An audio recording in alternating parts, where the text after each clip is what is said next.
179 নম্বর আয়াত। এই আয়াত একটা প্রশ্নের জবাব দেওয়া হয়েছে। প্রশ্নটা হলো যে আল্লাহ পাক দুনিয়াতে মানুষকে সৃষ্টি করেছে, আল্লাহ পাকের জ্ঞান তো আল্লাহর ইলমে সবই আছে, কে কখন কি করবে না করবে তদনুযায়ী সে অনুযায়ী আল্লাহ পাক বিচার করতে পারেন। সাহাবাদেরকে যুদ্ধের ময়দানে গিয়ে যুদ্ধ করা, রক্ত দেওয়া, শহীদ হওয়া, মাঝে মাঝে মুসলমানকে বিপদে ফেরানো, এটা কেন? আল্লাহ তো জানেন কে মুসলমান, কে কাফের, কে ভালো হবে, কে খারাপ হবে, কার জান্নাত আর কার জন্য জাহান্নাম। সে অনুযায়ী তো আল্লাহ ফয়সালা করলেই তো হয়ে যায়। এটি হলো প্রশ্ন। এই প্রশ্নের জবাব দেওয়া হয়েছে আয়াতের মধ্যে। প্রশ্ন করা হয় নাই, প্রশ্নের জবাব দেওয়া হয়েছে। কোরআন কারীমের একটা বৈশিষ্ট্য হলো কোরআন বহু জায়গায় সরাসরি জবাব দেওয়া হয়, প্রশ্ন তো থাকে না। একটা উজ্জ্বল প্রশ্ন ধরে নিয়ে এরপরে জবাব দেওয়া হয়। যদি কেউ প্রশ্ন বুঝে তো বুঝবে যে এটা জবাব। এই আয়াতটা উহুদ যুদ্ধের সাথে সম্পর্কিত। উহুদ যুদ্ধের মধ্যে সাহাবায়ে কেরাম শহীদ হয়েছে, আহত হয়েছে, এর কষ্ট স্বীকার করলেন কেন? তার উত্তর দেওয়া হয়েছে। আমরা এও জানি যে উহুদ যুদ্ধের সময় নবীজির পিছনে অনুসরণ করেছিল একদল মুনাফিক। তারা বলেছিল যুদ্ধ করা দরকার। 300 জন মুনাফিক, 1000 মুসলমানের মধ্যে 300 মুনাফিক পিছনে চলে গিয়েছে। 700 জন মুসলমানদেরকে নিয়ে নবী আলাইহিস সালাম উহুদের প্রান্তরে রওনা দিয়েছেন। তো এই আয়াতের সারমর্ম হলো যে যখন বিপদ আসে তখন মানুষ কে ইমানদার আর কে ইমানদার না, কার আমল কতটুকু তখনই বুঝে আসে। আমরা একটা কথা জানি, বিপদের বন্ধুর পরিচয়। এই কথাটা যেভাবে আমরা সহজে বুঝি, ওই বোঝার জন্যই আল্লাহ পাক এই আয়াতটা নাযিল করেছেন। বিপদের বন্ধুর পরিচয়। যদি বন্ধু বুঝমান হয় তো বিপদের উপকার করবে, বুঝমান বন্ধু লাগবে, আবার আন্তরিকও লাগবে। আন্তরিক যদি না হয়, সামনে সিংহ আসছে তো যে চালাক বন্ধু গাছের উপর উঠে যাবে। আর বন্ধু গল্পটা আপনারা জানেন, মৃত্যুর হাত ধরে শুয়ে আছে। কিছুক্ষণ সিংহ ঘোরাফেরা করলো, এরপরে চলে গেল। গাছের থেকে বন্ধু তাকিয়ে দেখলো, ব্যাপার কি? আমার বন্ধু তো জীবিত, সিংহ কিছুই বলতো না। গাছ থেকে নেমে বললো, বন্ধু কি বাবা, সিংহ তোমার আশপাশে ঘটলো, তোমাকে শুনলো, মনে হয় কি যেন বললো, কি বলছে? ঘুমন্ত শোয়া যে বন্ধু ছিল সে বলছে যে সিংহ এই কথা বলে গেছে, বিপদে বন্ধুকে ফেরা। তুমি গাছে উঠছো, আমাকে ছেড়ে উপরে উঠছো, আমাকে চাইলে নিতে পারতো উপরে। এই কথা শিক্ষা সিংহ আমাকে বলে চলে গেছে। আর যদি বন্ধু আন্তরিক কিন্তু বুঝবান না হয়, আকল কম, বুদ্ধি কম, সেটাও বিপদ। শেখ সাদুর রহমতুল্লাহ আলাইহি বলেছেন, বিপদে বন্ধুর হাত মজবুত করে ধরো। কথা তো সত্য। বিপদে বন্ধুর হাত মজবুত করে ধরো। দুই বন্ধু হাঁটতেছে, এক বন্ধুর উপরে কিছু দুষ্ট লোক আক্রমণ করছে, আঘাত করছে। পাশের বন্ধু তাকিয়ে দেখতেছে, কিনা আমার বন্ধুর গায়ে আঘাত, আমার বন্ধুকে মারতেছে এরা। তো এই বন্ধু ওই শেখ সাদের যে ঘটনা জানা আছে, বিপদে বন্ধুর হাত মজবুত করে দিল। যে বন্ধুকে মারতেছে ওই বন্ধুর যে দুইটা হাত ছিল, হাত জোর করে ধরে রাখছে, আর শত্রুরা আচ্ছা মতো মারতেছে। মারা হয়ে গেলে চলে গেল। তখন যে বন্ধু মায়ের খায় সে বন্ধু বলে, দোস্ত বুঝলাম না, তুমি কি আমার বন্ধু নাকি শত্রু দলের লোক? বলে কেন, তোমার খাঁটি বন্ধু। বলে বন্ধু কিভাবে আমরা, ওরা আমাকে মারলো, বাঁচালা না, বরঞ্চ আমার হাতটা ধরে রাখলাম, আমার হাতটা ছেড়ে দিলে আমি একটা মাইকে ঠেকাইতে পারতাম। আমার তুমি হাত যেভাবে তুমি ধরে রাখছো, আমি নিজেও তো ঠেকাইতে পারতেছি না। মাইকটা আবার বেশি খাই না।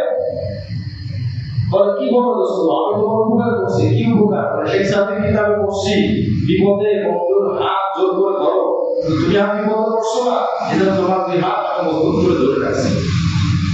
বিপদে যে বন্ধুর হাত ধরো, এটাকে আবেদনই করতে, এটা পারিভাষিক করতে, পারিভাষিক করতে না, আবেদনই করতে ধরে রাখা। বন্ধুর গায়ে মাইক করতেছে, আপনি তার হাত ধরে রাখেন, এটা তো আবেদনই করতে। এখানে তো সেই সাথে আবেদনই করতে নেই, পারিভাষিক করতে নিয়েছে। বিপদে বন্ধুর হাত ভালো করে ধরো, এটা এর অর্থ সাহায্য করো।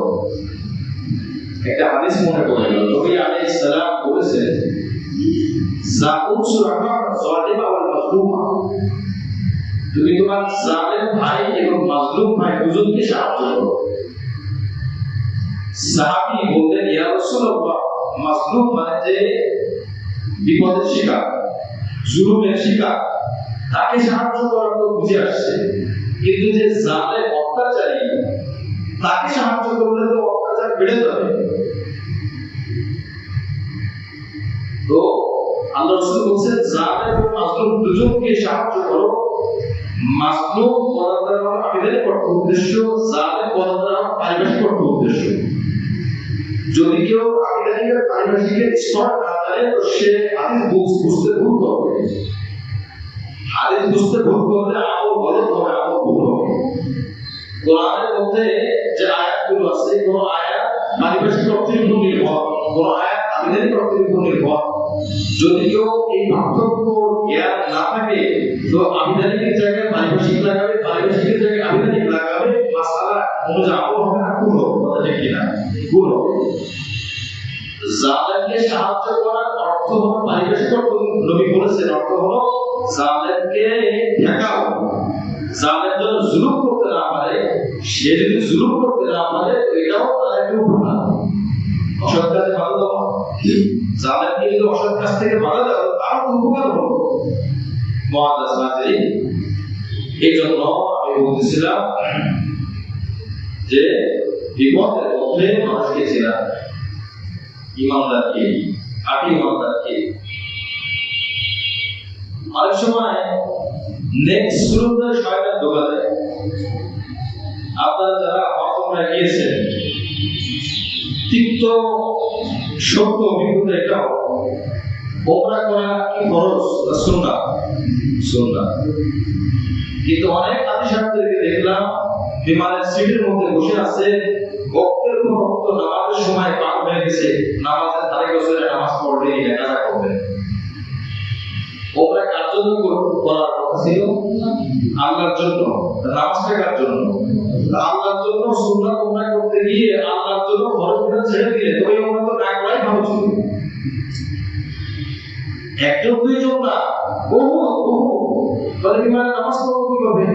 সিটে বসে পড়বে, নিরুপায় হন, অসুবিধা কি? কিন্তু আপনি নামাজ কাজা করে ফেললেন। এখন তো নামাজ কাজা, এখন তো নামাজ না পড়া কত ভয়ানক জানেন? জীবন ভর একটা রোজার দিকেও ছেড়ে যায়, আর ওই রোজা বিনিময়ে সারা জীবন রোজা রাখে। হাদিসের মধ্যে নবী আলাইহিস সালাম বলেন, বুখারী শরীফের হাদিস, ইবনে মাসউদের হাদিস, সারা জীবন যদি রোজা রাখে, ওই একটা রোজা কাজা আদায় করতে হবে। সময় মতো ওই কাজের যে গুরুত্ব, ওই সময় পার হয়ে গেলে যত বেশি গুণ করুক না কেন, এর মূল্য নাই। এই জন্য আল্লাহ পাক রব্বুল আলামিন বান্দাকে মাঝে মাঝে পরীক্ষা করেন। এই কথাটা আল্লাহ বলেন 159 নম্বরে, মা কানা আল্লাহু লিয়াযরাল মুমিনিনা আলা মা আনতুম আলাইহি হাত্তা ইয়ামিযাল খাবীথা মিনাত তাইয়্যিব। আল্লাহ পাক রব্বুল আলামিন মুমিনদেরকে আল্লাহ পাক বলেন, তোমরা যে অবস্থার উপর আছো, আমি আল্লাহ এই অবস্থার উপর ছেড়ে দিতে পারি না যতক্ষণ না মন্দ ভালো থেকে মন্দকে আলাদা করি। কথাটা একটু বোঝার চেষ্টা করব। ভালো থেকে মন্দকে আলাদা করা পর্যন্ত আমি এইভাবে ছেড়ে দিতে আমি আল্লাহ পারি না। আমি আল্লাহ ভালো থেকে মন্দকে আলাদা করব, এখন বলেন আলাদা করবেন কিসের দ্বারা? পরীক্ষা দ্বারা। যদি পরীক্ষা না হয় বিচারের ময়দানে সবাই বলবে আল্লাহ পরীক্ষা করলে আমরাও পাস করবো। এই জন্য পরীক্ষা দিলে সবাই পাস করে না, কেউ ফেলও করে। পরীক্ষা না দিলে যে ফেল করে সেও বলে আমি পাস করবো। এই কথা যেন না বলতে পারে আল্লাহ পাক বলেন হাত্তা ইয়ামিজাল খাবিসা মিনাত তাইয়্যিব, তাইয়্যিব মানে ভালো, খাবিস মানে খারাপ। খারাপ থেকে ভালোকে আলাদা করার আগ পর্যন্ত আমি এই অবস্থার উপরে মুমিনদেরকে ছেড়ে দিব না। তার মানে মুমিন হোক, আধা মুমিন হোক, আংশিক মুমিন হোক, সবার উপরে একটা পরীক্ষা আসবে। এই পরীক্ষার মধ্যে যাচাই বাছাই শুরু হয়ে যাবে। যৌবনকাল 20 বছর 25 বছর বয়স, যৌবনের ধাক্কা, অসংখ্য বন্ধুদের ধাক্কা, আবার আল্লাহ পাকের ডাক মসজিদে, এটা পরীক্ষা। এটা পরীক্ষা কাকে? মুমিনকে। যে 20 বছরের যুবক মসজিদে আসলো, শত বন্ধুকে উপেক্ষা করে আল্লাহর ঘরে আসলো, আল্লাহ পাক চিহ্নিত করে দিলেন ওই শত বন্ধু থেকে তুমি আলাদা, তুমি খাঁটি মুমিন, আর তারা ওয়াকাতি, তারা আংশিক মুমিন। হাত্তা ইয়ামিজাল খাবিসা মিনাত তাইয়্যিব। যে কোনো ক্ষেত্রে হালাল ইনকাম, হারাম ইনকাম, এই পথে গেলে হালাল ইনকাম তবে অল্প, তবে কষ্ট। এই পথে গেলে হারাম ইনকাম সহজ এবং অনেক, সহজ এবং অনেক। আর এই পথে গেলে হালাল ইনকাম কম, তবে কঠিন। এবার আসে যে ব্যক্তি মুমিন হবে, যার দিল ঈমানে ভরপুর, সে সহজ আর কঠিন চিন্তা করবে না, সে হালাল চিন্তা করবে। হালাল যদি অল্প হয়, যদি কষ্ট হয়, আমি সেদিকে যাব। তার কারণ তার কাছে হাদিস আছে, এই কষ্টের পরে আফতাহুল জান্নাত, আর জান্নাতের পরে আরামের কোনো শেষ নাই। হাদিসের মধ্যে নবী বলেন প্রতিবাদিল জান্নাত বিশ-শাহওয়াত, প্রতিবাদিল জান্নাত বিশ-শাহওয়াত ওয়াল মাকারি, প্রতিবাদিল জান্নাত বিশ-শাহওয়াত, প্রতিবাদিল জান্নাত বিল মাকারি ওয়া প্রতিবাদিল নার বিশ-শাহওয়াত। জান্নাতকে ডেকে দেওয়া হয়েছে মাকারি, কষ্টদায়ক বস্তুর দ্বারা, কষ্টের পথ কিন্তু ফলাফল জান্নাত। আর বাম দিকে আছে আরামের পথ, কিন্তু ফলাফল জাহান্নাম। সাময়িক কষ্ট, এরপর আজীবন সাময়িক কষ্ট, সাময়িক আরাম, এরপর আজীবন কষ্ট। ডান দিকে সাময়িক সাময়িক কষ্ট, এরপর আজীবন শান্তি। কি বলে কথা ঠিক কিনা? এটা হাদিস। সাময়িক কষ্ট, আজীবন শান্তি, জান্নাত। সাময়িক কষ্ট বলে কোথায়? এটা দুনিয়াতে। আজীবন জান্নাত বলে কোথায়? কবরে জান্নাত, পৌঁছাতে জান্নাত, বিজারে জান্নাত, আমলনামাটা চলে যাবে জান্নাতে। সুবহানাল্লাহ। সাময়িক আরাম, আজীবন জাহান্নাম। সাময়িক আরাম বলে কোথায়? বলে দুনিয়াতে। এইজন্য হাদিসে নবী বলেন আদ-দুনিয়া সিজনুল মুমিন ওয়া জান্নাতুল লিল কাফির। আদ-দুনিয়া সিজনুল লিল মুমিন ওয়া ফি রিওয়ায়াতিন আদ-দুনিয়া সিজনুল মুমিন ওয়া জান্নাতুল লিল কাফির, আই ওয়া ফি রিওয়ায়াত ওয়া জান্নাতুল কাফির।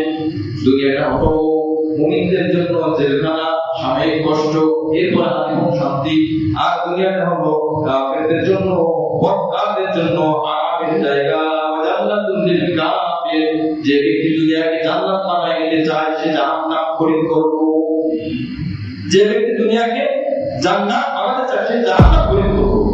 কারণ দুনিয়াকে জান্নাত কেবলমাত্র কাফেররা মনে করে। হালাল নাই, হারাম নাই, সত্য নাই, মিথ্যা নাই, যা ইচ্ছা তাই করবো, যা ইচ্ছা তাই খাবো, যা ইচ্ছা তাই করবো, যা ইচ্ছা তাই খাবো। এটা কি দুনিয়াতে না জান্নাতে? জান্নাতে। তো যে ব্যক্তি জান্নাতের নিয়ামত দুনিয়ায় পেতে চায়, বোঝা গেল সে জান্নাত যেতে চায় না। কারণ দুই জায়গায় একসাথে হবে না। হয়তো দুনিয়ায় কষ্ট করো, আর জাহান্নামে কষ্ট করো। যদি দুনিয়ায় কষ্ট করো, তো জান্নাতে আরাম, আর দুনিয়ায় যদি আরাম করো, তো জাহান্নামে শাস্তি। এজন্য আল্লাহ পাক দুনিয়াতে कभी सुख है कभी दुख है, इन्हीं का नाम दुनिया है। अभी क्या था, अभी क्या है, इन्हीं का नाम दुनिया है। दुनिया का मिश्रित বস্তু দিয়ে সাজানো, কখনো আরাম, কখনো কষ্ট, কখনো গরম, কখনো ঠান্ডা, কখনো সুখ, কখনো দুঃখ, কখনো সুস্থ, কখনো অসুস্থ। কিন্তু বলেন তো জান্নাতে কি কখনো অসুস্থ হবে? জান্নাতে কখনো অসুস্থ হবে, গরিব হবে, দুর্বল হবে? দুনিয়াতে কখনো যুবক বৃদ্ধ, দুনিয়াতে কখনো ধ্বংসপদ আসে, কখনো ধ্বংসপদ চলে যায়। দুনিয়াতে কখনো মানুষ বকাঝকা করে, আবার কখনো ভালো ব্যবহার করে, কিন্তু আখিরাতে জান্নাতের মধ্যে এই চারটা জিনিস অবধারিত। ইন্নালাকুম আন তাসিহু ওয়া লা তাসমাউ আবাদা। যখন কেউ জান্নাতে ঢুকবে আজীবন তার কোনো অসুস্থতা করবে না। সুবহানাল্লাহ। দুনিয়াতে অসুস্থ আছে, সুস্থ আছে। আমাদের নবী মহানবী, নবীদের নবী, তিনি অসুস্থ হয়েছে, তারও জ্বর হয়েছে, অসুস্থ হয়েছে, কিন্তু জান্নাতে যখন যাবে কখনো অসুস্থতাকে করবে না। ওয়া ইন্নালাকুম আন তাশিবু ওয়া লা তামরু আবাদা। দুনিয়াতে 80 বছর বয়স কিন্তু এখনো যুবক আছে, একজন পাওয়া যাবে না। 80 বছর বয়স মানে এখন বুড়া হয়েই যাবে, তার শরীরের মধ্যে পরিবর্তন আসবে। তার মানে বোঝা গেল দুনিয়া যৌবনকাল, দুনিয়া বার্ধক্যকাল দুটোই আছে। জান্নাতে কোনো বার্ধক্যকাল নাই। 30 থেকে 33 বছর বয়স জান্নাতের মধ্যে একটা গেট থাকবে। এই গেট দিয়ে একজন বুড়িমা, একজন মহিলা বৃদ্ধা নবীর কাছে আসছে, সমাজের দিকে যাচ্ছে। ওই মহিলা যখন যাচ্ছে তখন নবী পিছন দিক থেকে বলছে, ইন্নাল আজাইজা লা তাদখুলুল জান্নাহ। বুড়িরা জান্নাতে যাবে না, বুড়িরা জান্নাতে যাবে না। সাদাসিধা মহিলা, নবী বলছে, নবী কি মিথ্যা কথা বলে? ওই বুড়িমা অঝরে কান্না শুরু করলেন। সাহাবী বলেন, ইয়া রাসূলুল্লাহ, হাবিবাল্লাহ, আপনি কি বললেন? এই মহিলা কাঁদতে কাঁদতে মারা যাচ্ছে। নবী বলেন, কাঁদতে তারা ডাক দাও, আসছে, কাঁদো কেন? বলে, আপনি বলছেন ইন্নাল আজাইজা লা তাদখুলুল জান্নাহ। বুড়িরা ওরা জান্নাতে যাবে না। আমি তো বুড়ি মানুষ, আমি তো জান্নাতে যেতে পারবো না। আপনি নবী, আপনার কথা সত্য। আল্লাহ নবী বলেন, হ্যাঁ আমার কথা সত্য। তবে তুমি যখন জান্নাতে যাইবা একটা গেট থাকবে, বিভিন্ন শপের পরে ঢোকার আগে দেখবেন যে করা ভাই ভিতরে কিছু আছে কিনা। একটা গেট থাকে, ভিতরে ঢোকা টুক করে বাজে, অবৈধ কোনো অস্ত্র আছে কিনা, খারাপ কোনো জিনিস আছে কিনা। যখন গেটটা পার হবে সাথে সাথে 100 বছরের একজন বৃদ্ধ বৃদ্ধা 33 বছরের যুবক হয়ে যাবে। সুবহানাল্লাহ। 33 বছর 30 বছর যুবক হবে। ওয়া ইন্নালাকুম আন তাশিবু ওয়া লা তামরু আবাদা। জান্নাতে যখন ঢুকবে কোনদিন আর বুড়া হবে না। যখন সে যুবক থাকবে, যুবতী থাকবে, কখনো সে বুড়া হবে না। তিন নম্বর, ওয়া ইন্নালাকুম আন তাদ'উ ফালা তাবাসু আবাদা। দুনিয়াতে কেউ বলতে পারবে না আমি আজীবন ধনী ছিলাম। কখনো সম্পদ কমে, কখনো বাড়ে, কখনো কমে, কখনো বাড়ে। আল্লাহ পাক বলেন, জান্নাতে যখন ঢুকবে নিয়ামত কখনোই কমবে না, শুধুই বাড়তে থাকবে, বাড়তে থাকবে, বাড়তে থাকবে। সুবহানাল্লাহ। শুধুই বাড়বে, শুধুই বাড়বে। বান্দার চাহিদা দেরি আছে, বাড়তে দেরি নেই। 3 নম্বর, 4 নম্বর কি না? ওয়া ইন্নালাকুম আন তাহইয়াউ ফালা তামুতু আবাদা। দুনিয়াতে কেউ এমন আসে নাই যার মৃত্যু হয় নাই, যেই আসছে তার মৃত্যু হয়েছে। কিন্তু জান্নাতে যখন ঢুকবে বান্দার আর কোনো মত হবে না। সুবহানাল্লাহ। দুনিয়াতে পেশাব পায়খানা খারাপ, কষ্ট লাগে, পেট খারাপ হয়, বাথরুমে যেতে হয়, নোংরা জায়গায় যাওয়া লাগে, নাপাক হয়। আল্লাহ পাক রব্বুল আলামিন বলেন, জান্নাতে মধ্যে কোনো পেশাব পায়খানা হবে না। সুবহানাল্লাহ। খাবার গ্রহণ করবে, একটা ঢেকু রাখবে, হজম হয়ে যাবে, পেশাব পায়খানার রাস্তা বন্ধ। সুবহানাল্লাহ। দুনিয়াতে যুবকদের দাঁড়িয়ে থাকতে মন চায় না। আল্লাহ রাসূল বলেন, যুবক যখন দুনিয়াতে মহিলাদের এবং পুরুষদের আল্লাহ পার্থক্য করেছেন কয়েকটি জিনিস দ্বারা। তার মধ্যে একটা হলো দাড়ি। পুরুষদের দাড়ি হয়, মহিলাদের দাড়ি হয় না। পার্থক্য কি করছেন আল্লাহ? আমরা দাড়ি রাখতে পারি না, রাখার চেষ্টা করবো ইনশাআল্লাহ। তো এই পার্থক্যটা আল্লাহ করেছেন। বাকি সবই প্রায় এক। মাথায় চুল তাদের আছে, আমাদের আছে, ভুল আমাদের আছে, তাদের আছে, সব জায়গায় প্রায় রকম। দাড়ি আর মোছের জায়গা ভিন্ন। কোন মহিলা সাধারণত দাড়ি হয় না, অসংখ্য হরমোন জনিত সমস্যা ছাড়া। মহিলাদের যদি দাড়ি হয় ও কাটা যায়, সেটা একটা দাড়ি না, একটা পশম, এটা অসুস্থতা। কিন্তু পুরুষের যদি দাড়ি না হয়, আল্লাহ পাকের কুদরত, দাড়ি হলে এখানে কোন পশম থাকবে, ওইটা পশম না, ওইটা দাড়ি। ওই দাড়ি কাটা এক মুষ্টি লাগে, দাড়ি কাটা যায় নাই। কিন্তু বাপদার মনে চায়, আরে দুনিয়াতে মাত্র 20 বছর বয়স দাড়ি রাখছি, আমাকে সবাই বুড়া বলে, দাড়ি তো হবে, তাছাড়া সরে বসে বয়স 20 বছর। যে লোক চাষা বলছে তার বয়স 40 বছর, হয় না অনেক সময়। আশ্চর্য বিষয়, চাষা সরে বসে। একটা ছেলে আসছে এখানে নামাজ পড়তো, হয়তো 18-19 বছর বয়স। পরে বুঝে আমি দাঁড়িয়ে রাখতে চাই, আমার আব্বা দাঁড়িয়ে রাখতে চায় না। বলে এখন তোমাকে স্মার্ট রাখবে, স্মার্ট রাখবে না, তো সুতরাং এখন দাঁড়িয়ে রাখবে। যাই হোক, তো দুনিয়াতে যুবকের দাঁড়িয়ে রাখতে মনে চায় না, আল্লাহ পাক আমরা চাইলে তো জানেন কি বড় কথা ঠিক কিনা। যখন জান্নাতে ঢুকবে একজন যুবকের দাঁড়িয়ে থাকবে না, জোরে বলে সুবহানাল্লাহ, এখানে দাঁড়িয়ে থাকবে না, এখন তো দাঁড়িয়ে আছে। এই জন্য আমি বলতেছিলাম ভাই যে এই হলো পার্থক্য। আল্লাহ পাক বিভিন্ন পরীক্ষার পার্থক্য করবে। এখন সিদ্ধান্ত নিতে হবে আমার, কার বলেন? আমি পুরুষ আমার, আমি মহিলা আমার, সিদ্ধান্ত আমার। আমি জান্নাত চাই জাহান্নাম চাই, যদি মনে করে জান্নাত চাই তো আমার দুনিয়াতে কষ্ট হবে, আমি এটা দেখিনি। আমি জান্নাত যাব আর আমার আরাম হবে, অসম্ভব। সূরা আল-কাহফ আল্লাহ বলেন আহসিবান নাস ওয়া ইদরাকু আয়াকুলু আমান্না ওয়া হুম লা ইফতানুন।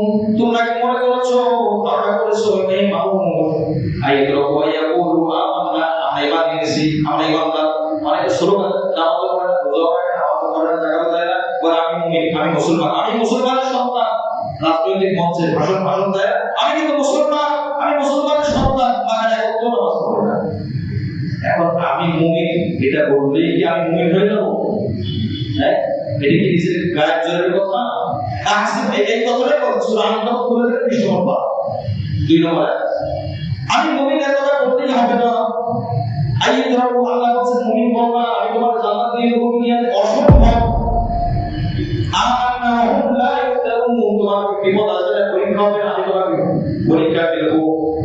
আল্লাহ পাক রব্বুল আলামিন কোরআনে কারীমে স্পষ্ট ভাবে সুন্দর ভাবে বলে দিয়েছে হুম লা ইফতানুন ওয়া লাকাদ ফাতান্না আল্লাযীনা মিন ক্বাবলিহিম, তাদের পূর্বে যারা ছিলেন তাদেরকে আমি আল্লাহ পরীক্ষা করেছি, বিপদ দিয়েছি, কে মুসলমান কে মুসলমান না। ফালা ইয়ালামুল্লাহু আল্লাযীনা সাদাকু ওয়া লা ইয়ালামুল কাযিবিন, যারা সত্য কথা বলেছে আর যারা মিথ্যাবাদী। আল্লাহ পাক জানার জন্য না, মানুষকে বোঝানোর জন্য এই পরীক্ষার ব্যবস্থা করে।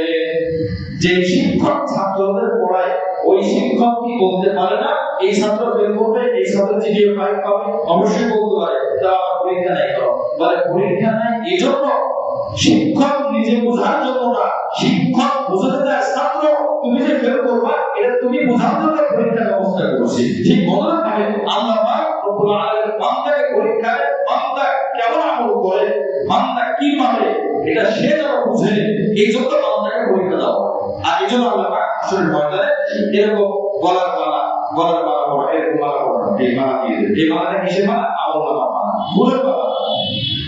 কোরআন কথা আছে, কোরআন আছে ওয়া কুল্লু ইনসানিন আলজামনাহু তায়রাহু ফি উনুকি, আল্লাহ পাক রব্বুল আলামিন বলেন প্রত্যেকটা মানুষের গলার মধ্যে ওয়া কুল্লু ইনসানিন আলজামনাহু তায়রাহু ফি উনুকি, আমি এরকম গলার মালা দিয়ে দেব, হিসাব আমল নামার মালা। এরপর আল্লাহ বলেন ওয়া কুল্লু লাহু ইয়াওমাল কিয়ামাতি কিতাবান ইয়াকামু মানশুরা, তার জন্য আমি আমল নামা বের করব। এরপর বলবো এই গলা পড়ো, এরপর বের করো, পড়ো বুঝে বুঝে পড়ো, সব সংখ্যা পড়বে। এই গলা কিতাব তুমি তোমার কিতাব পড়ো, আমল নামা পড়ো, কাবলা নাফসিকা ইয়াওমা আলাইকা হাসিবা, আজকে তুমি বুঝতে পারবা যে তুমি জাহান্নামী না জান্নাতি। আমি আল্লাহর দরকার নাই, আমল নামা পড়ে পড়ে তুমি তোমার পথের দিকে চলে যাও। আমরা যখন দেখি দেখে যদি ভালো পাই তখন কোন জায়গায় বলে দেখাবে সবাই যে আমি যে ছেলেটা ভালো রকম করে জিজ্ঞাসা না করলেও বলে আঙ্কেল আপনার বাসা আসছি অনেকগুলো বাজে কি হাতিজা তাহলে মিষ্টি নিয়ে আসি, কিসের মিষ্টি এসে দেখেন না আমি 15,000 পরিস্থিতি করে বাজারে কিনা। আচ্ছা বের করে বলতেছে হাতিজা কেমন আছে, যে আঙ্কেল ভালো, পরীক্ষার কি অবস্থা, আঙ্কেল অসুস্থ ছিলাম তো আঙ্কেল এখন বাথরুমে যাবে, পরে কথা বলুন। মানুষের নম্বরটা বলতে চায়, এড়িয়ে যেতে চায়। তো আর যদি আপনার আমল যদি খারাপ হয়, যদি বলবেন করার পরে খারাপ যদি হয়, তখন বান্দা কি করবে? ওয়াম্মা ওদের কিতাব ওইমান এটা পুরো ইয়ালাইতানি নামতা কিতাব, তাই হ্যাঁ আমার আমল না দেওয়া হতো, আমার আমল না দেওয়া আমার মত হয়ে যেত। কোন সন্তান আমার পরীক্ষা ফেল করার কষ্ট সহ্য করতে না পারে আত্মহত্যা করে। তো ওই দিনে এরকম মানুষ পড়তে চাই, বান্দা বলবেন আজকে আর বড় নাই, আজকে সব জীবিত। যাই হোক, এই হলো আল্লাহ পাক। তাহলে বোঝা গেল বিষয়টা যে আল্লাহ পাক দুনিয়াতে বিপদ দেবেন কি দেবেন না, দিবেন। আরেকটা কথা, মুমিনের আবার কোন হয় না, এটা বেয়াকু, এটা বোঝেই না। মুমিনের তো কোন কি বলতো দেখি না, মুমিনের মহামারী হয় না,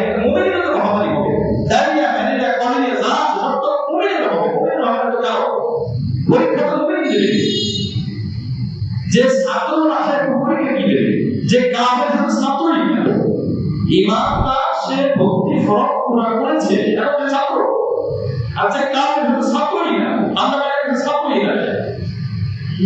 সাহাবায়ে মহামারী গ্রস্ত হয়েছে, বহু সাহাবায়ে মহামারী ইন্তেকাল শহীদ হয়েছে। এই জন্য মহামারী হওয়া, কোন মুসলমান মারা যাওয়া এটা কোনো ক্ষতির বিষয় না। আমার ঠিক আছে কিনা এটা দেখতে হবে, মত কিভাবে হলো এটা দেখার দরকার নেই, মত কোথায় হলো এটা আমার দেখার বিষয়, এটা কি আমার অধীনে, এটা আমার অধীনে না। এই জন্য আমার ভাই আল্লাহ পাক এরপর বলেন ওয়া কান আল্লাহু ইয়াহকু আলাল গায়ব ওয়ালাকিন আল্লাহ ইয়াহদি রুসুলিহি মান ইয়াশা। আমি আল্লাহ গায়বের খবর তোমাদেরকে জানাই না, আমি আল্লাহ জানি কে ভালো কে খারাপ। এই যে আমরা এখানে বসে আছি, আপনি কেমন, আমি কেমন, উনি কেমন, সে কেমন, সব আল্লাহ জানে না। প্রকাশ্যে কি অপরাধ করি, প্রকাশ্যে কি গুনাহ করি, নেকি কাজ করি, আবার গোপনে কি করি, সব আল্লাহ জানে। আমি অপরাধ করতেছি, আমার স্ত্রীও জানে না, আমার ভাইরা জানে না, বাবা মা জানে না, কিন্তু আল্লাহ জানে, সব জানে। এই জন্য আমরা ভাগ করে না, প্রকাশ করে ওমা কান আল্লাহু ইয়াহকু আলাল গায়ব ওয়ালাকিন আল্লাহ ইয়াহদি রুসুলিহি মান ইয়াশা। তবে আমি আল্লাহ যদি কোন রাসূলকে চাই, সে রাসূলকে জানাই। রাসূলদেরকে গায়েবের সব বিষয় জানাতেন না, যে বিষয়গুলো আল্লাহ পাক জানেন সেটাই কেবল বলতে পারেন। ওয়ালা কুনতু আ'লামুল গায়বা লাস্তাকতারতু মিনাল খায়র। এই আয়াতের সঠিক ব্যাখ্যা হলো ওয়ালা কুনতু আ'লামুল গায়বা, যদি আমি গায়েবের খবর জানতাম তাহলে তো লাস্তাকতারতু মিনাল খায়র, অনেক কল্যাণ অর্জন করতাম, বড়মানের সব টাকা করতাম। যে বিষয়গুলো আল্লাহ জানিয়েছেন সেটা তো অবশ্যই তিনি জানেন। কিন্তু এখানে অনেক কি ব্যাখ্যা করে জানেন, যাদের ব্যাকগ্রাউন্ড জানা নাই, ভাষাগত জ্ঞান জানা নাই, এরা বলে আ'লামুল গায়ব। আ'লাম এখানে আরবিতে অতিশয় অর্থ আছে, তুলনামূলক অতিশয় অর্থ প্রদান করে। আ'লামের এক অর্থ বলে, ওরা বলে যারা বোঝে না, ওয়ালাউ কুনতু আ'লামুল গায়বা, যদি আমি গায়েবের খবর অনেক জানতাম তো অনেক কল্যাণের অধিকারী হইতাম, আমি অল্প জানি তাই অল্প কল্যাণের অধিকারী হই। এই অনুমান তারা করে, তারা এখানে ব্যাকরণ সম্পর্কে বেশ কিছু বিষয় যে রয়ে গেছে এটা জানেই না। যদি এখানে ওই অতিশয় অর্থ আসতো ওয়ালাউ কুনতু আ'লামুহু ওয়া আ'লামাহু, এটা আপনারা হয়তো অনেকে বুঝবেন না। কোরআন শরীফের আয়াত ওয়ালাউ কুনতু আ'লামুল গায়বা আ'লামু বিদ্দাওয়া, যদি ওইটা হতো তারা যে ব্যাখ্যাটা করেছে তারা জবর হতো। শব্দগত জ্ঞান নাই, ভাষাগত জ্ঞান নাই, ব্যাকরণগত জ্ঞান নাই, শব্দ গঠন প্রণালীগত কোনো জ্ঞান নাই, এই জন্য তারা উল্টোপাল্টা অপবাদ করে, উল্টোপাল্টা ব্যাখ্যা করে। যাই হোক, এরপর আমরা বলেন ফাআমিনু বিল্লাহি ওয়া রাসূলিহি, আল্লাহর উপরে ঈমান আনো এবং রাসূলের উপরে বিশ্বাস করো। ওয়া ইন তুমিনু, আল্লাহর উপরে ঈমান আনো কি হবে, ওয়া তাত্তাকু, তাকওয়া ওয়া আজরুন আযীম, তোমাদের জন্য আল্লাহ পাক রেখেছেন মহাপ্রতিদান। সুবহানাল্লাহ, আল্লাহ পাক মহাপ্রতিদান রেখেছেন। নবী সাল্লাল্লাহু আলাইহি ওয়াসাল্লাম তিরমিজি শরীফের মধ্যে এসেছে, ফজরের নামাজ একটা দেরি করলেন, আসার পরে অল্প সময় আমাদের সূর্য ওঠে, দ্রুত এসে শর্টকাটে সংক্ষিপ্ত সূরা দিয়ে নামাজ শেষ করলেন। নামাজ শেষ করে ঘোষণা দিলেন, হে আমার সাহাবা, যারা এই কাতারে বসা আছে ওই কাতারে বসে থাকো। সাহাবা বসলেন, নবীজি ঘুরে বসলেন, বসে বললেন, শোনো, আমি আজকে শেষ রাতে তাহাজ্জুদ নামাজ পড়তে উঠছি, তাহাজ্জুদ নামাজ পড়া শেষ করছি, শেষ করার পরে আমার একটু ঝিমুনি আসছে, তা আমি ঝিমুনি আসার কারণে আমি আবার একটু শুয়ে পড়ছি, চোখ লেগে গেছে। ওই চোখ লাগার পরে তাহাজ্জুদের পরে ঘটনা, চোখ লাগার পরে আমি স্বপ্নে দেখতেছি রাআইতু রাব্বি ফি আহসানি সূরাতিন, আমি আমার রবকে সুন্দর আকৃতিতে দেখলাম। সুবহানাল্লাহ, আমি আমার রবকে সুন্দর আকৃতিতে দেখেছি। নবী আলাইহিস সালাম সাহাবাদের এই ঘটনা গল্প শোনাচ্ছে, আমার রবকে আকৃতি সুন্দর আকৃতিতে দেখলাম। এরপরে আল্লাহ পাক রব্বুল আলামিন বলতেছিলেন, হে আমার বন্ধু মুহাম্মদ, বলো তো ফিমা ইয়াহতাসিবুল মালায়েকা, তাহতাসিবুল মালায়েকা, ফেরেশতারা কি নিয়ে আলোচনা করে? তিনবার বলেছেন। আল্লাহ রাসূল সাল্লাল্লাহু আলাইহি ওয়াসাল্লাম বলেন যে আল্লাহ আমি কিভাবে করব, আমি তো জানি না। ফেরেশতারা কি নিয়ে আলোচনা করে আমি জানি না, এই যে নবী জানেন না। নবী তিরমিজি শরীফের হাদিস, তিরমিজি শরীফে 3235 নম্বর হাদিস, বিশুদ্ধ হাদিস। নবী তো বলেন আপনি জানেন না। আল্লাহ পাক আমাকে জিজ্ঞেস করেন, বলো কি নিয়ে আলোচনা করে? নবী বলেন আমি জানি না। তিনবার জিজ্ঞেস করার পরে এরপরে নবী সাল্লাল্লাহু আলাইহি ওয়াসাল্লাম বলেন, যখন তৃতীয়বার আমি বললাম যে আমি জানি না, তখন আল্লাহ পাক রব্বুল আলামিন তার কুদরতে হাদিসের মধ্যে আল্লাহ রাসূল সাল্লাল্লাহু আলাইহি ওয়াসাল্লাম বলেন, ফারাইতুহু ওয়া দা'আ কাফাহু বাইনা কাফাইয়া হাত্তা ওয়াজাদতু আরদা আনামিহি বাইনা একটা দিয়ে আল্লাহ পাক আমার দুই কাঁধের মাঝখানে তার কুদরতি হাত রাখে সুবহানাল্লাহ। আল্লাহ পাক কেমন আল্লাহ ভালো জানে, এটা আল্লাহ জানার বিষয় না। আল্লাহ পাকের কুদরতি হাত রাখলেন, নবী বলেন হাত্তা ওয়াজাদতু বারদা নামিলিহি, আমি আল্লাহ পাকের কুদরতি হাতের ঠান্ডা শীতলতা আমি আমার বুকের মধ্যে অনুভব করতেছিলাম সুবহানাল্লাহ। ওই ফজর পরে নবী বলতেছে দেখেন আল্লাহ পাকের এই দৃশ্য, এই স্বপ্ন দেখে নবীদের স্বপ্ন সত্যই হয়। এখন নবী এই কথা বলার সাহাবাটা খুব আশ্চর্য হয়ে গেছে। তখন আল্লাহ পাক বলতেছে ইয়া মুহাম্মদ, আল্লাহ পাক মুহাম্মদ সাল্লাল্লাহু আলাইহি ওয়াসাল্লাম বলতে লাবাইক রব্বি, হ্যাঁ ইয়া আল্লাহ আসি স্বপ্নের মধ্যে কথা বলতে হচ্ছে, বলো তো ফেরেশতারা কি নিয়ে আলোচনা করে। তখন মুহাম্মদ সাল্লাল্লাহু আলাইহি ওয়াসাল্লাম বলেন কুনতু ফিল কাফারাত, গুনাহ হয় কি আমলের কারণে সেটা নিয়ে ফেরেশতারা আলোচনা করতেছে। জোরে বলে সুবহানাল্লাহ। গুনাহ হয় কি আমলে, কোন আমল আমরা জানি। এই হাদিসের মধ্যে তিনটা আমল কথা বলা হয়েছে। এক নম্বর আল-ইকরাম ইলাল মাসাজিদ, ইলাল জামাআত, মাসজিদ আল-ইকরাম ইলাল জামাআত। মানুষ যখন পায়ে হেঁটে মসজিদে যায়, পায়ে হেঁটে যখন মসজিদে যায়, মুসলমানরা পুরুষরা পায়ে হেঁটে যখন মসজিদে যায়, এর দ্বারা মুসলমানের ওই মুসলিমদের গুনাহগুলো মাফ হয়ে যায় সুবহানাল্লাহ। সেখানে জানা হয়। দুই নম্বর ওয়াল জুলুসু ফিল মাসাজিদ বা'দা সালাওয়াত মাকতুবা। দুই নম্বর আল্লাহ রাসূল সাল্লাল্লাহু আলাইহি ওয়াসাল্লাম বলেন যে ফরজ নামাজের পরে কিছু সময় বসে থাকে, ফরজ নামাজের পরে কিছু সময় বসে থাকে। ব্যস্ততা নাই, অনেকের অভ্যাস হয়ে গেছে সালাম ফিরাইতে একটু ওদিকে দেরি আছে, মাকার ওই ব্যক্তির উঠতে দেরি নেই, এত ব্যস্ত। জুমার দিন অনেক মানুষ সুন্নত পড়ে থাকে। যাই হোক আল্লাহ পাক ভালো জানেন। এই জন্য আল্লাহ পাক রব্বুল আলামিন রাসূলুল্লাহ সাল্লাল্লাহু আলাইহি ওয়াসাল্লাম বলেন দুই নম্বর হলো যে নামাজের পরে কিছু সময় বসে থাকা, ফরজ নামাজের পর। তিন নম্বর কি কারণে বলা হয় ইসবাগ ওযু ফিল মাকরুহাত ওয়া ফিল মাকারিহ। কষ্টের সময় শীতকালে ওযু করতে কষ্ট লাগে, কিন্তু সুন্দর করে ওযু করে। গরমকালে যেভাবে গরমের শীতলতার জন্য সুন্দর করে ওযু করে, শীতকালেও এরকম ওযু করে। শীতকালে তাড়াহুড়ো করে ওযু করে না। তার তিনটা আমল জানলাম, যদি মনে রাখতে পারে ব্যাস আলহামদুলিল্লাহ তাফসীর সফল। এক নম্বর পায়ে হেঁটে মসজিদে আসা, দুই নম্বর জামাতের পরে নামাজের পরে কিছু সময় দেওয়া তারা করে, তিন নম্বর ওযু করা, কষ্ট করে ওযু করা। এরপরে আল্লাহ বলতেছে আর কি নিয়ে, বলতেছে যে মর্যাদা বাড়বে কি কারণে, কি আমলে। এই তিনটা কারণ গুনাহ হয় কিসের দ্বারা। এরপরে বলতেছে মর্যাদা গ্রহণ হয়, মানুষের সম্মানিত হয়। আমরা কিন্তু সবাই সম্মানিত হতে চাই, কিন্তু যেই পথে আমরা চলি এই পথে সাময়িক সম্মান। অনেকে বড় চেয়ার পাইতে চায়, পদ পাইতে চায়, কেন সম্মান, বড় গাড়ি পাওয়া যাবে, সবাই সেলুট দিবে, সবাই সম্মান দেবে, রাস্তা ক্লিয়ার করে দিবে, বড় সম্মান। মাশাআল্লাহ। তো আল্লাহ রাসূল বলেন সম্মানিত হয় কি তিনটা আমল হাদিসের মধ্যে নবী বলেন। এক নম্বর হলো ইতআ মানুষকে খাবার খাওয়া, মানুষকে খাবার খাওয়া, খাবার খাওয়ার দ্বারা সম্মানিত হওয়া যায়। দুই নম্বর লিনুল কালাম, লিনুল কালাম সুন্দর ব্যবহার করা। কি ব্যবহার করা? সুন্দর ব্যবহার। আমার ব্যবহারে মানুষ যদি রেগে যায়, আমি খাওয়াইতে পারি না, আমার পয়সা নাই, কিন্তু সুন্দর করে কথা বলার তো শক্তি আছে, সুন্দর করে কথা বলতে গিয়ে পয়সা খরচ হবে, এটা তো ফিরিয়ে আমার দিয়ে দিয়েছে। সুন্দর করে হাসি মুখে যখন মানুষের সাথে কথা বলা হয়, তখন পিছনে যে বলা লোকটা ভালো রে, ভদ্র মানুষ, হাসি খুশি মানুষ, সুন্দর ব্যবহার করে। আর কিছু মানুষ আছে বিদ্যুতের মতো, গায়ে আস্থা বলা যায় না, শরীরের 100 ভোল্টেজ সবসময় বাড়তেই থাকে। কি বলে আছে কি আছে, এর দ্বারা কি মর্যাদা বাড়ে, ভালোবাসা পাওয়া যায়? এক নম্বর হলো খাবার খাওয়া। যদি সম্ভব না হয় সুন্দর কথা বলা। এই সুন্দর কথা আসলে সামনে না, অনেকে আছে বাবা সামনে সুন্দর কথা বলে, পিছনে যাওয়ার পরে পাশের কথা চিন্তা করে কিভাবে তার পাশে দেওয়া যায়। এইভাবে না, সামনে পিছনে দুই জায়গায় সুন্দর কথা, সামনে সুন্দর কথা, পিছনে পাশ, এটা না।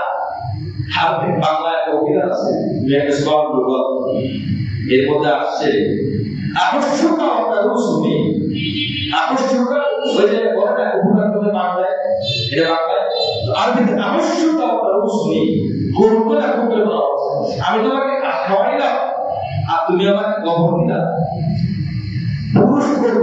দুধ দেয় কি বলে, মেয়ে গরু তো দুধ দেয় পিছনের দিক দিয়ে, কিন্তু পুরুষ গরু কি দেয়, পায়খানা পিছন ছাড়া কিছু দেয় না। আবশ্যক আমাদের নেই, আমি তোমাকে ঘাস খাওয়াই না, সামনে দিকে ভালোভাবে খাওয়া, তুমি আমাকে খবর দিলা, এটা আমরা আরবিতে করবা, আমাদের যারা বাংলা উপকার করলে পাঠ দেয়।